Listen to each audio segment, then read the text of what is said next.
घेर लेने को जब भी मुझे बलाएं आ गई, घेर लेने को जब भी मुझे बलाएं आ गई, ढाल बनकर सामने माँ की दुआएं आ गई।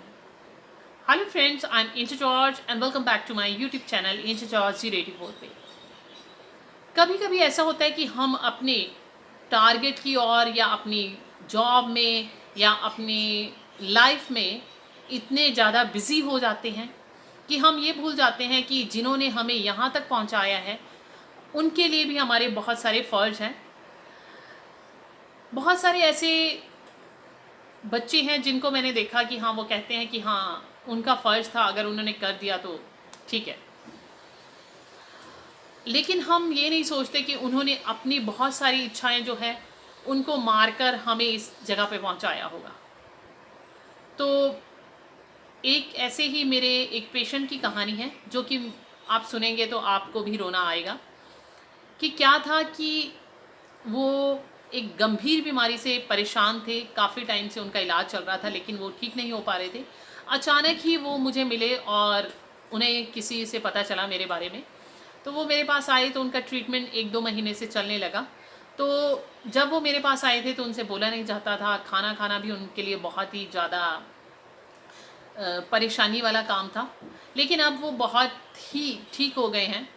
तो मैं एक दिन दोबारा उनसे मिले अभी थोड़े दिन पहले। तो उनसे मैंने पूछा कि आप मतलब कि ऐसा थोड़ा मुझे आपके फेस से ऐसे लग रहा है कि आप परेशान हैं। तो अभी तो आपको खुश होना चाहिए कि हाँ, जिस बीमारी से आप परेशान थे वो काफ़ी हद तक अब ठीक हो गई है, और फिर भी अगर आप परेशान हैं तो ऐसा नहीं होना चाहिए। तो वो एकदम से उनकी आंखों में आंसू आ गए और रोने लग गए। तब मैंने उन्हें कहा कि आपको अगर कुछ फाइनेंस की प्रॉब्लम है या कुछ और प्रॉब्लम है तो मुझे बताइए। तो उन्होंने कहा कि नहीं, ऐसा कुछ नहीं है, लेकिन मेरे पास पैसे तो हैं, लेकिन मैं अपने बेटे की तरफ से बहुत परेशान हूँ कि मेरा बेटा जो है वो जो है अपनी बीवी के साथ ये घर छोड़कर चला गया है।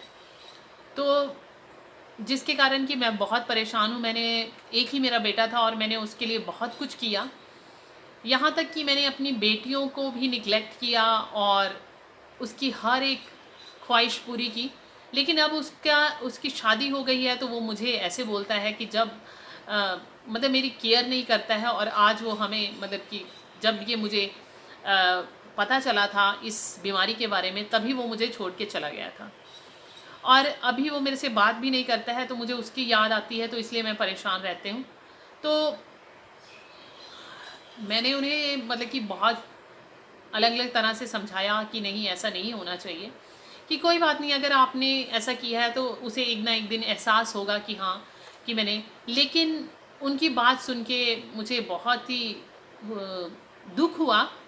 और उन्होंने कहा कि क्या आपके पास कुछ ऐसी, मैंने जब उनको काफ़ी मोटिवेशन एक स्टोरी सुनाई बाइबल में से, और उन्हें बोला कि नहीं देखो, हमारा जो फ़र्ज़ है हम वो कर रहे हैं, आपने वो बहुत कुछ किया, लेकिन अगर आप उसके लिए ही ऐसे सोचते रहोगे तो आप अपने आप को ही दुख दोगे। लेकिन उसने मुझे ये सब करने के बाद जाते हुए उसने मुझे कहा कि मैम, आपसे एक रिक्वेस्ट है कि आप हर तरह की दवाई देते हैं, तो क्या ऐसे हो सकता है कि आप मुझे याद ना आने की दवाई दे सकें। तो ये बात सुनकर मेरी मतलब बहुत ही हार्ट को एक दर्द हुआ कि हाँ, कि माँ बाप जो है वो पेरेंट्स के मतलब पेरेंट्स जो हैं हमारे, वो हमारे लिए यहाँ तक हमें पहुँचाने के लिए बहुत कुछ ऐसा करते हैं, अपनी बहुत सारी चीज़ें जो हैं वो सेक्रीफाइस करते हैं। लेकिन जब बच्चे बड़े हो जाते हैं तो अपनी बीवी के साथ घर छोड़कर, अपनी बीवी की बात मानकर, चाहे बीवी ही गलत हो, तो वो चले जाते हैं। तो ऐसा क्यों होता है? और ये नहीं सोचते हैं कि वो अपनी लाइफ को एंजॉय करना चाहते हैं। ठीक है, एंजॉय करो, लेकिन अपने पेरेंट्स को भी टाइम दो। तो उनकी बात सुन जाते हुए जब वो ये बात कह गए तो मैं काफ़ी देर तक इसी बात को सोचती रही कि हाँ, कि ऐसा क्या है कि हाँ, कभी मतलब मैंने अभी थोड़े दिन पहले एक वीडियो बनाई थी कि हाँ, कि अगर हम उस बंदे को अपनी जगह रख कर सोचें तो हमें क्या फीलिंग आएगी। तो मैं सोचने लगी और मैंने जब उनसे बात की तो बहुत फ़ील हुआ कि हाँ, कहते जब इस बीमारी के बारे में उन्हें मेरे बेटे को बताया गया कि हाँ, तुम्हारी मदर को बोल दिया है कि अब वो इस बीमारी से हो सकता है कि उनके थोड़े दिन रह गए हों इस दुनिया में। तो उसने आगे से बोला कि हाँ, मेरी कोई माँ नहीं है, मुझे कुछ लेना देना नहीं है।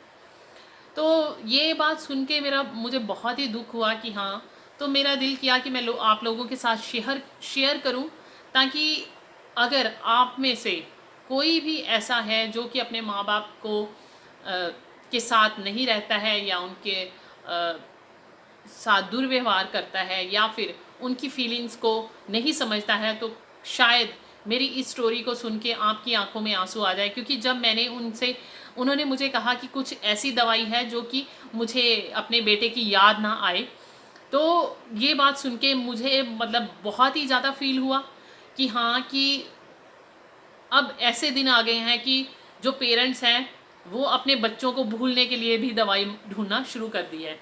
तो मेरा ये स्टोरी आज अपने इधर बताने का सिर्फ यही मकसद था कि आप अपने पेरेंट्स की रिस्पेक्ट करें।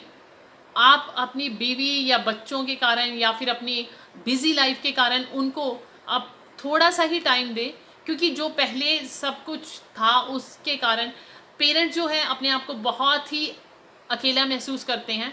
और वो ठीक है, आपके विचार, जनरेशन गैप है, आपके विचार और उनके विचार नहीं मिलते हैं, लेकिन ऐसा तो नहीं है कि हाँ, आखिर उन्होंने भी अपने बहुत सारी चीज़ें हैं जो सेक्रीफाइस करके आप लोगों के साथ आप लोगों को दी है। तो अब आप बड़े हो गए हैं, तो आपका भी फ़र्ज बनता है कि आप उनके लिए कुछ करें।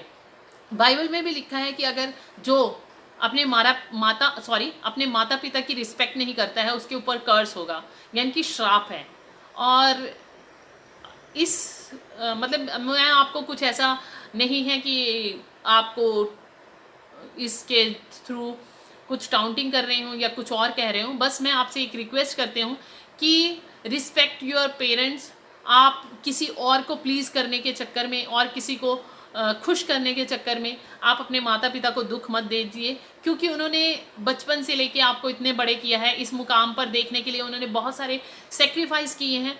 आप उनके सेक्रीफाइस को ना देखते हुए एटलीस्ट यही सोचो कि हाँ, आपके भी उनके लिए बहुत ऐसे फ़र्ज हैं जिनको आपको निभाना है। तो आई होप कि आप मेरी इस फीलिंग को अंडरस्टैंड कर रहे होंगे, ताकि आप अपने पेरेंट्स को रिस्पेक्ट दे सकें, उन्हें टाइम दे सकें, उनकी ज़रूरतों को पूरा कर सकें। तो नेक्स्ट वीडियो में मिलते हैं नेक्स्ट टॉपिक के साथ। तब तक के लिए bye bye and stay bless.